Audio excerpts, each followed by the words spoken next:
Assalamualaikum warahmatullahi wabarakatuh, sahabat Iwan Pila dimanapun Anda berada. Semoga senantiasa dalam lindungan Allah Subhanahu wa Ta'ala, dan marilah kita senantiasa mengucapkan puji syukur kehadirat Allah Subhanahu wa Ta'ala, karena Allah Subhanahu wa Ta'ala satu-satunya tempat seluruh makhluk bergantung, ya, bukan Tuhan yang digantung oleh makhluknya. Kali ini saya akan menanggapi pernyataan Saifuddin Ibrahim tentang babi haram, tapi dulunya, ya, tapi sekarang harum, kata Saifuddin Ibrahim. Jadi Saifuddin Ibrahim ini adalah orang-orang anti Kristus sebenarnya, ya, atau gembala-gembala yang mencari laba. Jadi pantas saja dia murtad, karena di dalam Islam sendiri dia tidak mempunyai kontribusi untuk perkembangan, ya. Sementara di dalam kekristenan sendiri, Saifuddin Ibrahim ini bukanlah pengikut Yesus, tapi pengikutnya Saulus, ya. Tapi sebelum saya menanggapi apa yang dikatakan Saifuddin Ibrahim ini, saya akan membuka dulu apa yang tercatat di dalam Imamat 7, Imamat 11 ayat 7, di mana di dalam terjemahan Alkitab 1941 di sana dikatakan, dan lagi babi, karena sesungguhnya memang berkuku belah, yaitu kukunya berselah panjang tetapi tidak memamah biak, haram itu bagimu. Jadi di dalam buku Bible sendiri, babi itu sebenarnya haram, ya teman-teman. Tetapi di dalam percetakan Alkitab 1996 dan juga 2005, itu di terjemahannya dirubah menjadi demikian juga babi hutan, ya. Jadi di dalam terjemahan baru itu hanya babi hutan yang haram, tapi di dalam terjemahan lama, ya, babi, ya. Jadi hanya untuk memakan babi, kalau bukan babi hutan nggak haram gitu mungkin maksudnya, ya. Tapi saya tidak perlu mentafsirkan itu. Jadi menurut Saifuddin Ibrahim ini sebenarnya dia ini bukanlah pengikut Yesus, tetapi pengikutnya Saulus, karena dia tertulis di dalam Bible sendiri bahwa babi itu haram, tapi dia juga makan, ya. Dan juga nanti kita akan lihat menurut para pakar babi itu apa sih, mengandung penyakit apa, dan juga apa. Jadi agar kita tidak menjadi salah paham, nanti kita akan tanggapi semua satu persatu apa yang dikatakan oleh Saifuddin Ibrahim, ya, sebagai pengikutnya Saulus, karena yang menghalalkan babi atau yang memperbolehkan makan babi itu, ya, surat-suratnya Paulus, ya. Menurut 1 Korintus 6 ayat 12, segala sesuatu yang halal tetapi bukan segala berguna, segala sesuatu yang halal tetapi aku tidak membiarkan diriku diperhamba oleh suatu apapun. Nah, jadi dia itu tidak diperhamba oleh suatu hukum apapun, termasuk ya makan babi, makan celeng, ya. Ya, itulah yang diikuti oleh Saifuddin Ibrahim. Dan semoga ini juga bermanfaat bagi kita semua untuk melindungi saudara-saudara kita dari suatu pemurtatan atau kristenisasi, indomisasi, ya, agar kita bisa saling mengingatkan satu sama lainnya. Karena orang-orang seperti Saifuddin Ibrahim ini akan menghalalkan semua cara, yang penting perpuluhannya lancar, ya. Seperti video saya yang pertama yang menanggapi Saifuddin Ibrahim, di mana Saifuddin Ibrahim ini murtad hanya gara-gara 3M, ya. Gara-gara makan, mani, sama madon, ya.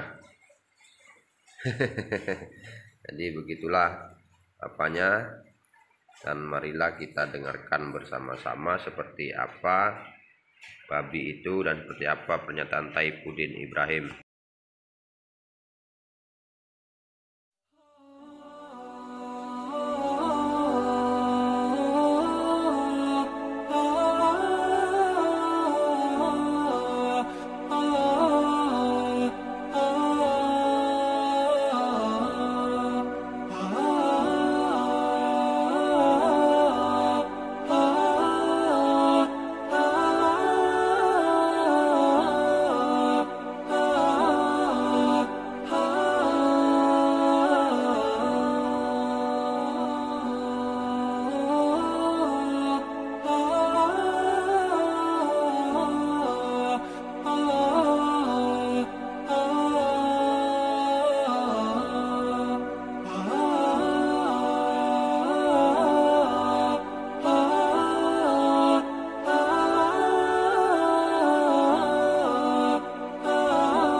Bangsa kita, Tuhan melahirkan seorang hamba Tuhan berlatar belakang Islam, yaitu Bapak Pendeta Saifuddin Ibrahim. Dan hari ini kita lagi makan siang, Pak.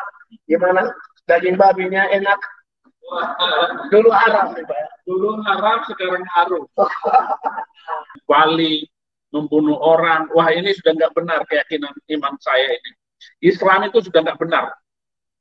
Dan Kristen menjadi sasaran, orang Cina pokoknya dipersekusi. Oleh karena itu saya harus masuk Kristen. Tidak ada cara saya untuk membela kekristenan kecuali saya harus masuk di dalamnya. Saya harus berada di dalamnya, menjadi orang yang teraniaya, menjadi orang yang dihina dan diejek karena agama, karena makan babi.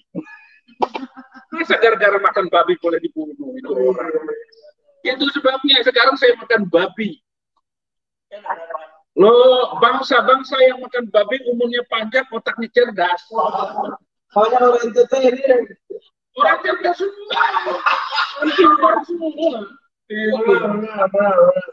Oke, terus Pak. Maka jadilah saya orang Kristen.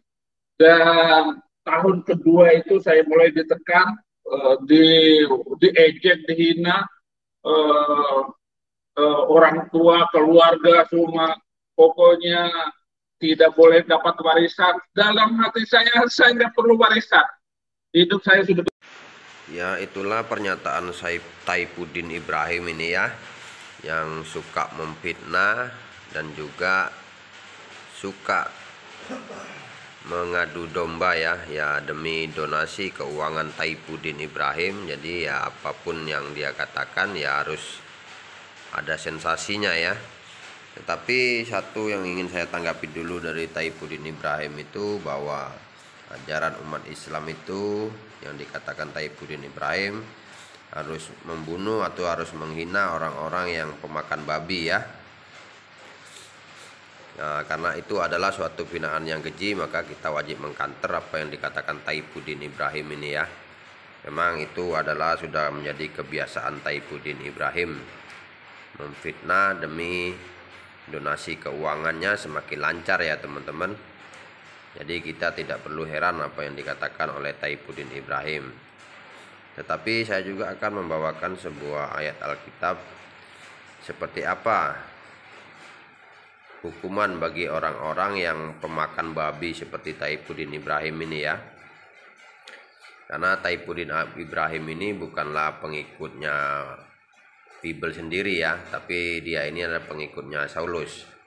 Jadi di dalam Alkitab itu sendiri, bahwa di dalam Alkitab itu dikatakan, di dalam Yesaya 66 ayat 17 dikatakan bahwa mereka yang mengkuduskan dan mentahirkan dirinya untuk taman-taman dewa dengan mengikuti seorang yang ada di tengah-tengahnya yang memakan daging babi dan binatang-binatang jijik seperti tikus.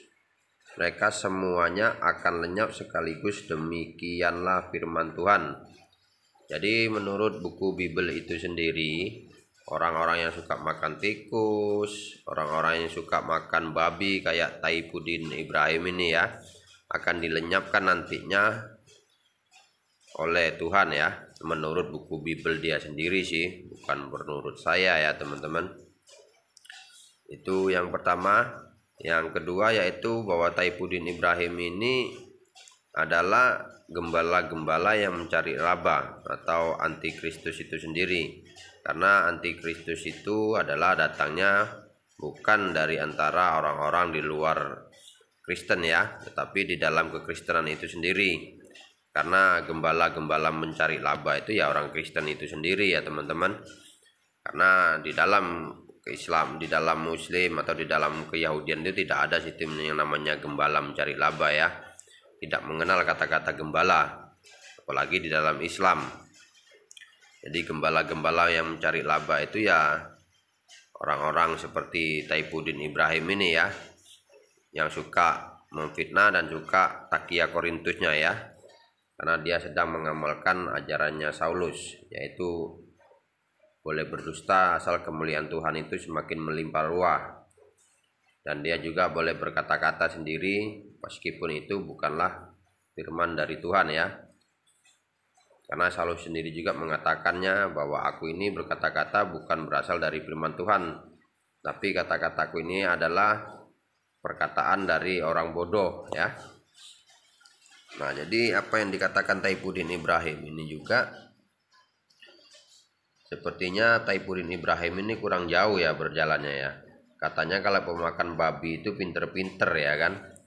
Ya pinter-pinter ngibul mungkin ya. Mungkin yang dimaksud Taifuddin Ibrahim ini bahwa orang barat itu pinter menciptakan ini, menciptakan itu.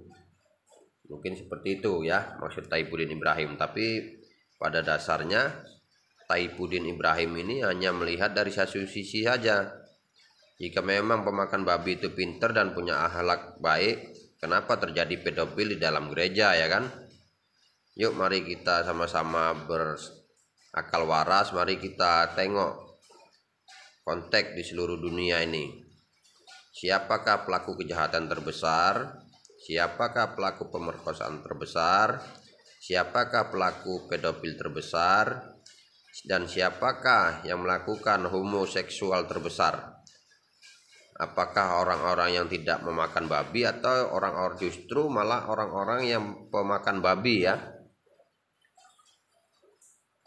Mungkin teman-teman semua bisa tahu, bisa kita lihat dan bisa kita cek sendiri itu bahwa seperti apa ya. Bahkan ya mungkin maksud Taifuddin Ibrahim itu orang pemakan babi itu pinter-pinter di dunia gitu mungkin ya. Pinter-pinter ngibul juga termasuk kayak Taifuddin Ibrahim ini ya kan. Jadi apa yang dikatakan Taifuddin Ibrahim ini ya kalau nggak memfitnah ya melawan isi buku Bibelnya sendiri. Bahkan di dalam buku Bibel itu sendiri babi haram aja digasaknya juga sama Taifuddin Ibrahim ini kan. Jadi inilah contoh-contoh orang yang akan merusak kekristenan itu sendiri ya sebenarnya. Dan itu secara fakta ya bisa kita lihat pada saat ini. Kalau enggak seperti itu Taifuddin Ibrahim akan kehilangan donasinya.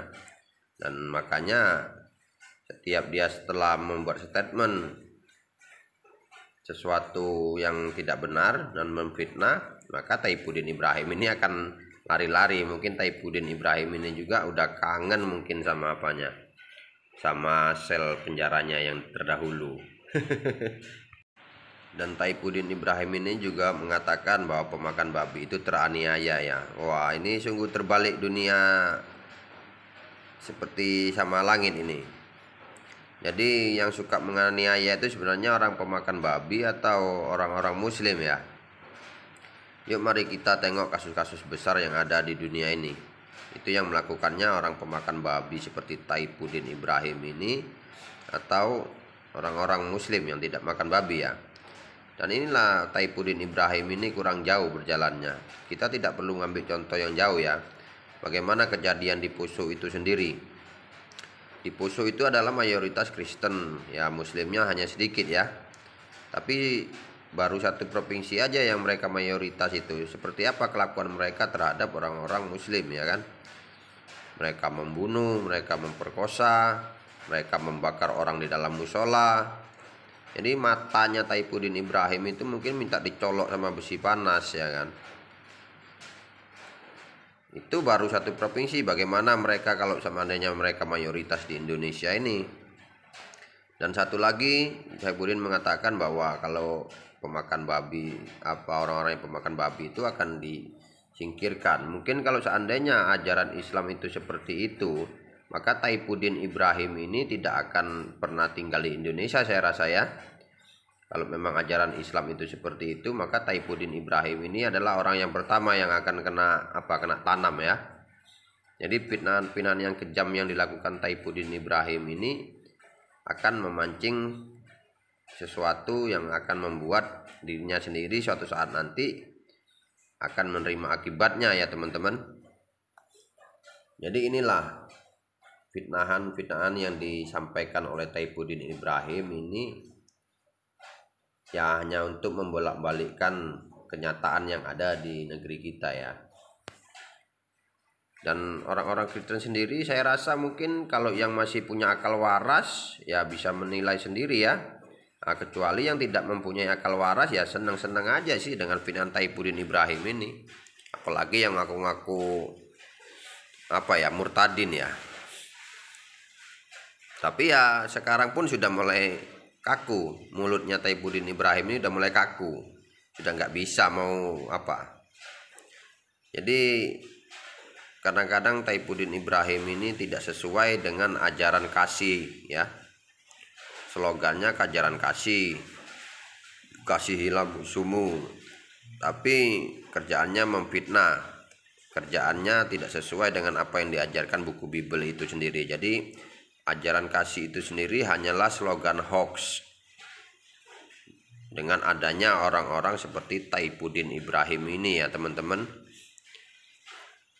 Jadi semoga kita juga semua bisa saling mengingatkan satu sama lainnya, apalagi sudah kewajiban kita untuk mengkanter fitnahan-fitnahan dari orang-orang seperti Taifuddin Ibrahim ini yang tidak akan pernah berhenti sampai orang-orang yang lemah imannya itu mengikuti ajaran seperti Taifuddin Ibrahim ini, ya. Karena ya itu wajar, karena sudah tertulis di dalam Al-Quran di mana dikatakan bahwa orang-orang Yahudi dan Nasrani itu tidak akan senang sampai kita ini mengikuti ajaran-ajaran mereka, ya. Tapi bagi kita yang berakal waras, ya insya Allah kita akan selalu dalam lindungan Allah Subhanahu wa Ta'ala. Amin amin ya rabbal alamin. Dan semoga ini bermanfaat bagi kita semua. Semoga kita selalu mendapat rahmat dari Allah. Dan saya juga akan menanyakan sedikit video apa yang terjadi yang dilakukan oleh bapak-bapak gereja yang ada di Indonesia, ya.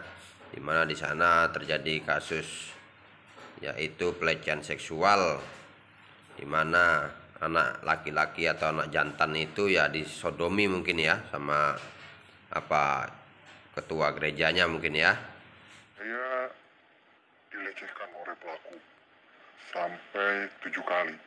Kemaluan pelaku ditempelkan sama anak saya, kemudian anak saya dianal. Kemanusiaan.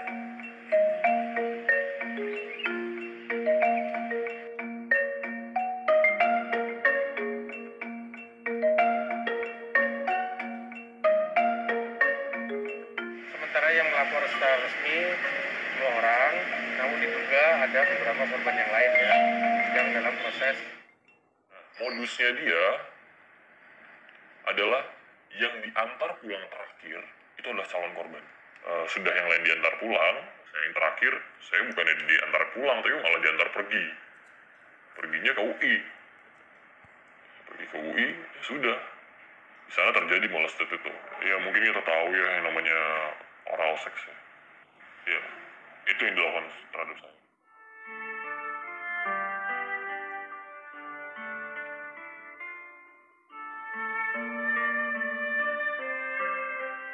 adalah tanggung jawab moral. Tapi ini saya memutuskan untuk tidak bercerita, akhirnya timbul korban-korban lain, bahkan lebih parah dibanding saya. Ya secara psikis saya merasa diri saya rendah banget dibanding teman-teman yang lain. Juga hubungan relasi antara pencipta dengan saya juga hancur. Lah dari itu, kejadian itu saya pengakuan dosa. Jadi untuk memperbaiki hubungan relasi saya sama sang pencipta, sama Tuhan. Setelah jadi itu saya berusaha untuk menutupi, artinya saya tidak mau hal ini diketahui sama pihak-pihak yang lain, termasuk sama orang tua saya.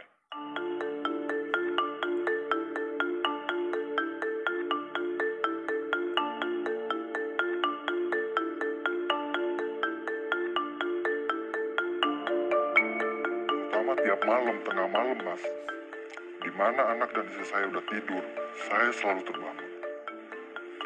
Saya marah sama kejadian yang menimpa anak saya marah sama diri saya sendiri, saya nggak bisa menjaga anak saya. Saya kerjanya driver mas, ngirim-ngirim barang. Kadang-kadang di jalan saya bisa drop kayak gitu. Saya kalau udah ngedrop di jalan, saya udah teriak kata-kata kotor, kata-kata kasar, saya udah keluarin semua mas.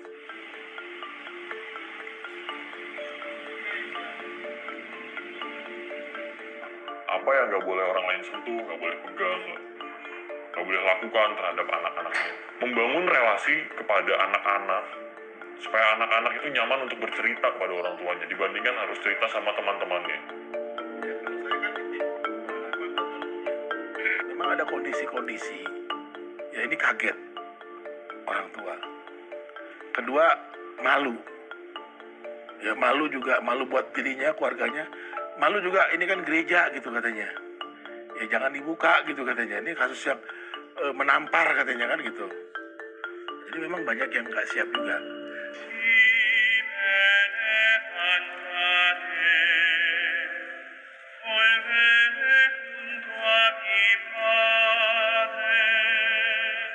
Has assaulted a child, then needs to be identified to the public.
Pastor dan rohaniawan di sebuah gereja Prancis telah melecehkan lebih dari 200.000 anak-anak sejak tahun 1950 alias telah berlangsung lebih dari setengah abad. Kabar tindak kejahatan seksual ini telah mengguncang gereja Katolik Roma.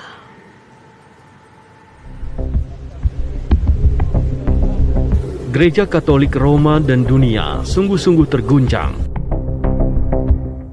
Sebuah hasil investigasi merilis laporannya bahwa di sebuah gereja Katolik di Prancis telah terjadi tindakan kejahatan seksual terhadap lebih dari 200.000 anak-anak. Yang mencengangkan, pelecehan ini dilakukan sejak tahun 1950 atau lebih dari setengah abad lalu yang diduga dilakukan oleh pastor dan rohaniawan gereja tersebut. Jean Marsovi, Kepala Komisi yang menyusun laporan penyelidikan tersebut, mengatakan bahwa pelecehan seksual di sebuah gereja Katolik di Prancis ini berlangsung secara sistemik. Pelecehan dilakukan oleh sekitar 3.000 pastor dan rohaniawan gereja. Sekitar 80% korbannya adalah anak laki-laki.